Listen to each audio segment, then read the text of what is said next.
So this is what it is. We make a block diagram about it. So the sensor will detect if any change. It will go to the control center. The control center will continuously keep on talking to the set point. It will give to the effector organ, and effector organ will make sure that you are. One of the most classical examples of homeostasis, which I am going to discuss, is a very exciting topic. You will enjoy this. Is the control of the blood pressure. What did I say? Control of what? Control of blood pressure. Okay, as we know very well that in the case of humans, the heart keeps on pumping and there is a systole and diastole, and when it is systole, the blood pressure goes to 120 mmHg. Hello? And when the heart relaxes, it falls to about 80 mmHg. Okay, 81. So if you take the blood pressure, you take the blood pressure systole 120, 80, 120, 80, 120, 80, 120, 80. And this is so important. This is so important because the heart, the blood that comes from the left ventricle goes into the aorta. From the aorta, it goes into the carotids, and from the carotid, it goes through our neck. The carotids go through our neck. They branch into internal and external carotid, and then they supply the blood to the brain. The brain. So the brain is dependent on the continuous supply of blood via the carotids. Are you with me so far? And we have already seen the paramount importance of the dependence of brain on the supply of the blood. Mainly for what? For what? Glucose and oxygen. And if the blood pressure falls, what will happen to the brain? It won't get. That's it. That gradient. The gradient of oxygen and the gradient of glucose won't be there. If that happens, then the brain will cease to get the supply of these two most essential ingredients, and then you'll go in coma. Very simple. It's so important. So you need to make the blood. You need to make sure that the blood pressure is maintained. So brain is brain. It has made sure that I know the pressure in which the heart is pumping blood to me. In this particular, me means what? Brain. As a brain, I know that. I should know that. Should monitor what? The pressure. Okay? Who is building the pressure? Heart. Who is conveying the blood? Carotid. I have to know, as brain, I have to know at what pressure the blood is being pumped. Am I receiving the blood? How would brain do that? Very simple, it will put a nerve there. So what brain does is, so that's the brain at the top, okay, and then here is the heart, and from the heart here somewhere is the left ventricle. When it goes into systole or squeezes or it pumps, the blood is pumped here and it goes into the aorta. So in the aorta it can go, in the aorta when the heart has squeezed or systole 120 mmHg, relaxed 80, 120, 80. We'll see that when we study the heart. So what brain has done is, it has put nerve terminals on the aorta and it has put the nerve terminals on the carotid. And these nerves are passing through cranial nerve number 9 and 10. Are you with me? Cranial nerves 9 and 10. Who will tell me the name of the 10th cranial nerve? Very excellent. Very good. What is it?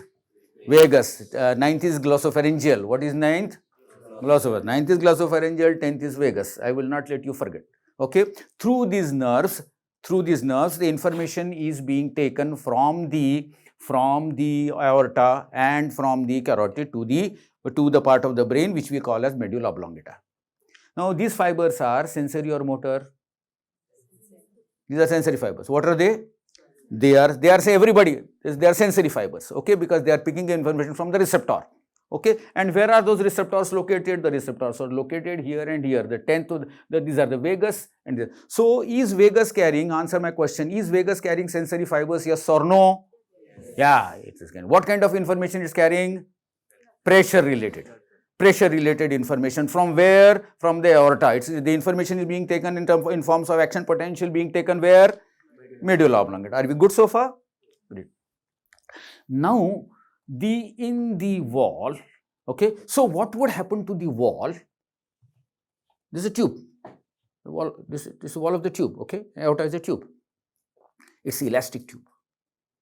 So actually every time the heart squeezes or goes into systole, and when the pressure mounts to 120 mmHg, what's happening to the tube? Stretching. It is what? Stretching. So just as heart goes into systole and diastole, the aorta also, are you with me? It expands and it has elasticity. That is very important. I'll talk about it sometime later. But the wall of the aorta is getting stretched. And those terminals of the vagus sensory nerve, which are sitting in the aorta, have stretch receptors. What receptors? They are mechanosensory. So every time the wall of the aorta stretches, okay, they send action potentials, certain number of action potentials to the brain, medulla oblongata. So what do you have? We have here a sensory component. Sensory component is feeding information to the medulla oblongata. Now, supposing you are suddenly you are being chased by a dog and you want to run away, okay, and then as a result, in the result of that excitement, the heart starts pumping very fast, and as a result of that, the blood pressure starts mounting. It's going beyond limit. Homeostasis, we have to maintain the limit, but it's going too much. Okay, so the medulla oblongata starts getting information in the terms of action potentials per unit time. Medulla oblongata certainly knows that the heart is pumping a bit too fast. Okay, that information feeds into a circuit in the medulla oblongata, neurons, a group A, group B, talking to one another. They were talking to one another at a particular frequency. Now suddenly that frequency has gone. That circuit is getting information at a higher frequency from the receptors in the aorta. Now what has happened is the central processor knows what? That the heart is beating at a higher rate. Okay, I should better do something about it. Then it will decide, okay, it's not too good, it's getting too fast. Okay, then it will send the information. It will send the information via which I have not shown here, by the motor information or the effector organ. That information may go to the heart. And the heart may be asked to slow down. Okay, are you with me? So that particular message which will be taken from the medulla oblongata to the heart, it will be via the sensory fiber or the motor fiber? Motor fiber. What fiber? Motor fiber. And for your basic information, that motor fiber will release what? Very good. Will release acetylcholine. What neurotransmitter? Acetylcholine. And in response to acetylcholine, the rate at which heart is inhibited. Okay, slows down. Inhibited is a big word. Heart slows down. Okay, so what have we been able to do? We have been able to restore, okay, the homeostasis with reference to the rate at which the heart is beating. See, please remember that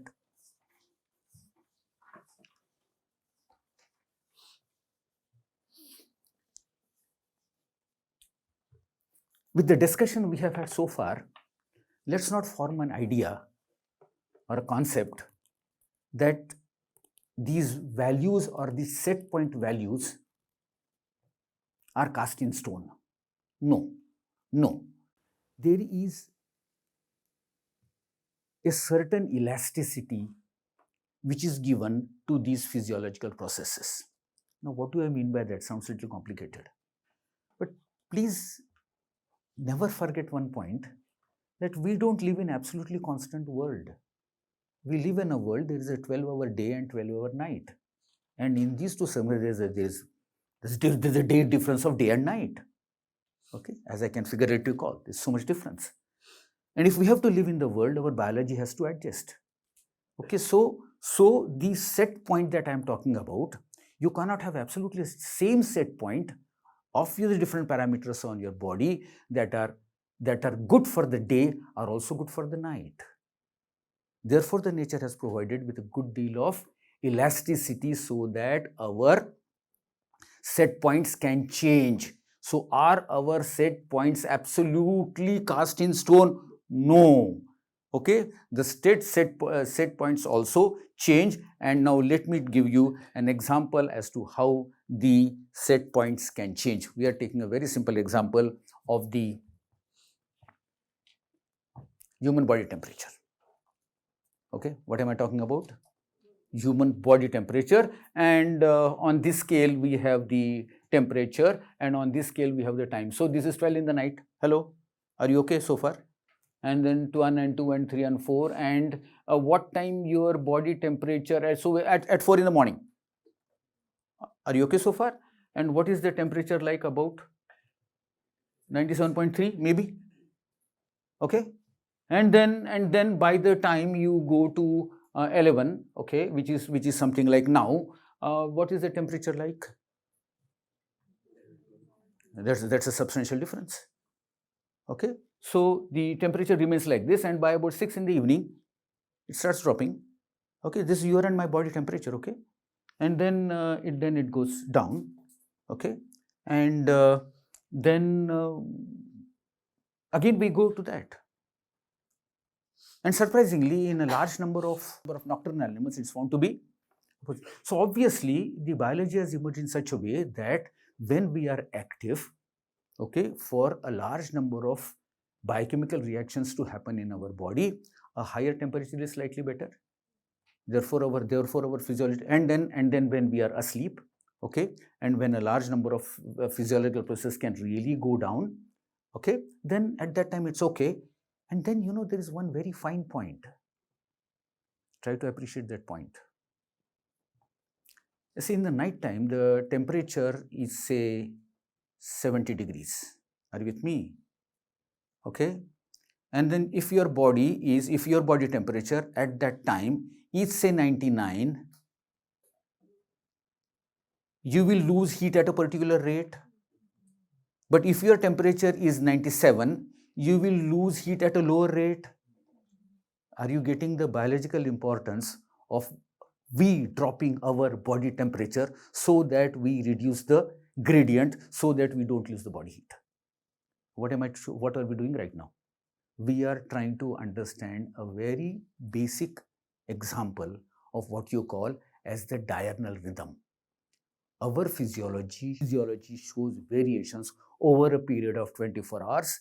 This phenomena is called as diurnal variations. This is just one of the examples: sleep-wake cycle, our body temperature. There are n number of hormones that show changes across a period of 24. They are all diurnal changes. Why am I talking about diurnal changes now? Because the set point changes according to the time of the day. Not that the set point is absolutely, no, set point can change, and it does change over a period of time. In this particular case, over a period of 24 hours. Okay, this is a a radical example as far as the diurnal variation is concerned. We are talking about a hormone. Okay, we have all heard of pituitary gland. Hello, yes or no? So we have heard of pituitary or not? Yes. Good. We have also heard of yet another gland in our brain, which is called as pineal. Have you heard of pineal or whatever? Yes or no? Yes. Great. Good. Now I am convinced that you know. Okay. So there is pineal gland, which is at the top of our thalamus, and that pineal gland is a source for a hormone called as melatonin. What do you call it as? Melatonin. Say that again. So melatonin comes from where? Pineal gland. Where is pineal gland? In the brain. What is the hormone it is secreting? Melatonin. Okay, and we find that in the humans. Look at the diagram and tell me the pineal in your and what you are doing is you are drawing the blood every 2 hours. Draw the blood every 2 hours and then separate the plasma and from the same and analyze that plasma for the amount of melatonin in it. Okay, and draw the graph. And look at the graph and tell me as to what time of the day or night do you have a peak in the surge of melatonin in your blood. Look at the diagram and tell me. Night. It is what? It's night. So when we say that so is it actually strictly following homeostasis? The answer to that question is yes, it is. Yes, it is, but we have to modify our concept of melatonin. The aim is not to make sure that everything is absolutely constant. No, because don't forget, we live on the earth. Have you forgotten? Live on the earth, okay? We live in this atmosphere. and we live in an atmosphere where it is 12 hours day and 12 hours night. And there's huge difference between the two. And we better adjust our physiology to that. Night and day don't care about, they don't care, okay, we have to care.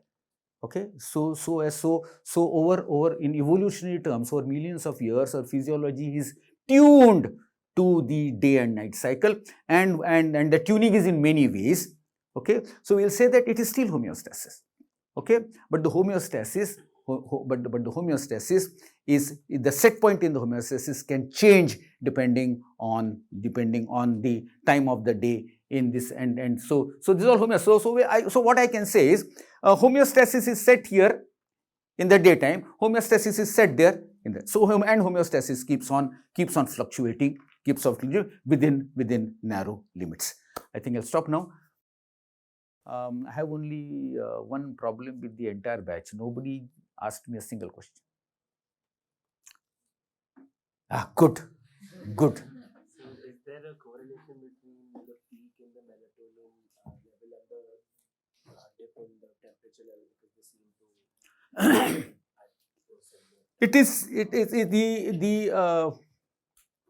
it is more related to time of the day. I mean, even if you have whatever the temperature, it follows it is dictated by the time of the day, not by the temperature. Okay, go ahead. Are the set points in the body decided based only on biological cues or entirely based on environmental cues? No. They are a part of our biological system. It's genetic. It's genetic. So let's say I take a nap, what will happen to the melatonin? Oh, that's a very interesting question. If I take a nap, what will happen to the melatonin? The answer to that question is, just for a 1 or 2 hour nap, melatonin won't react at all. It will not. Because if you have developed a habit of taking a nap 4 hours every day for a very long time, eventually you may find some change, but most likely no. See, these are largely governed. These are. I'll ask another question. I'll not answer it now. What would happen to your melatonin? What happens to the melatonin of the people who live in the shift, who work in the shift? You get the question? I'll answer it sometime. Okay, but think about that. Okay, you get the point? Those people who work in the night and day, and then what happens to their melatonin? Yeah, anything else? Yeah. That's another interesting question. Here's a very interesting question, and what do you think is the answer? It's absolutely same. Very good. It's absolutely same, whether you're nocturnal or this thing. You see, they have a very nice phrase in circadian biology. The melatonin is the king of the night. It's always high, no matter whether you're nocturnal or diurnal, it's always high in the night time. Okay? Yeah, go ahead. So in the all the examples we saw today, most of the set points were neural in nature. Yes. Temperature or pressure.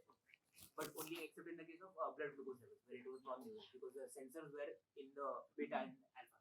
Yes. So first of all, how conserved are these mechanisms throughout, and can we expect that since homeothermy came up and brains also came about late in evolution, so the non-neural mechanism might be more evolutionary conserved? You are absolutely correct. I mean, you see the fish, for example. They have a very similar example as alpha cells and beta cells. Okay, and eventually when the mammals evolved homeothermy, then they also developed thermoreceptors, and thermoreceptors lower animals also have, not that they don't. Of course, they have to be sensitive to temperature. But when we evolved homeothermy, okay, then the homeostasis with reference to that came after that. I mean, you can't have it's an integral part. Homeostasis of homeothermy will be an integral part of the evolution of the homeothermy.